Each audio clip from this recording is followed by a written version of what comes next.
میرے استاد رحمت اللہ علیہ فرمایا کرتے تھے کہ ایک شخص نے یہ دعا کی کہ مجھے خضر علیہ السلام مل جائیں۔ چنانچہ حضرت خضر علیہ السلام اس کو مل گئے۔ اس نے کہا کہ حضرت یہ دعا کر دیجئے کہ خدا تعالی مجھ کو اس قدر بنا دے کہ میں بالکل بے فکر ہو جاؤں۔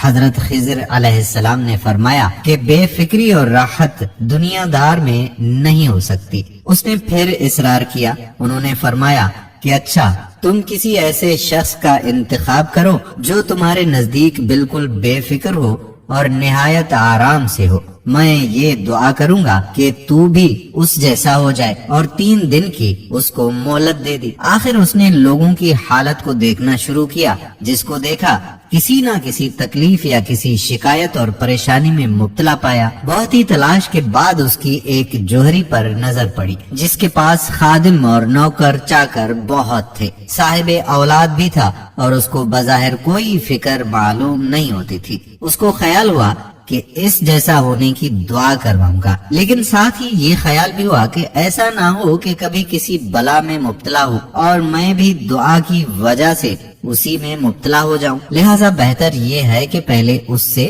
اس کی اندرونی حالت دریافت کر لوں۔ چنانچہ وہ اس جوہری کے پاس گیا اور اپنا پورا ماجرا اس کو سنایا۔ جوہری نے ایک آہ کھینچی اور کہا کہ خدا کے لیے مجھ جیسا ہونے کی دعا ہرگز نہ کرانا۔ میں تو ایک ایسی مصیبت میں گرفتار ہوں کہ خدا نہ کرے کوئی ایسی مصیبت میں گرفتار ہو۔ واقعہ یہ ہے کہ ایک مرتبہ میری بیوی بیمار ہوئی اور بالکل مرنے کے قریب ہوئی۔ میں اس کو مرتے دیکھ کر رونے لگا۔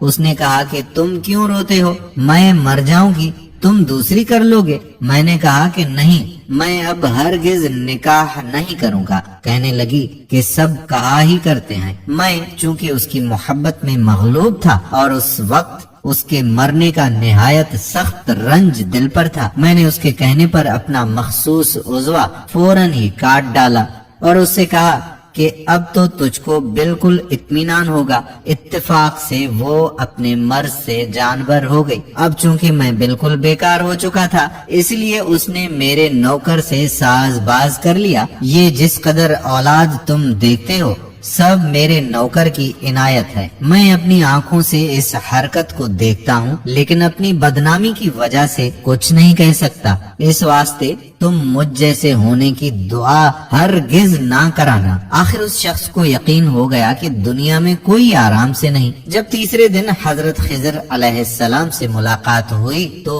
انہوں نے کہا کہ کہو کیا رائے ہے؟ اس نے کہا کہ حضرت یہ دعا کر دیجئے کہ خدا تعالی مجھے اپنی محبت اور کامل دین عطا فرمائے۔ چنانچہ آپ نے دعا فرما دی اور وہ کامل دیندار ہو گیا۔ ناظرین، یہ کہانی ہم نے اپنی طرف سے پیش نہیں کی۔ یہ کہانی کتاب دین و دنیا طریق النجات صفحہ نمبر 280 اور کتاب مالداری اور غریبی صفحہ نمبر 17 تا 18 سے لی گئی ہے۔ ہم دعا کرتے ہیں کہ اللہ تعالی ہمیں ہر حال میں اپنی بندگی میں رکھے۔ آمین ثم آمین یا رب العالمین۔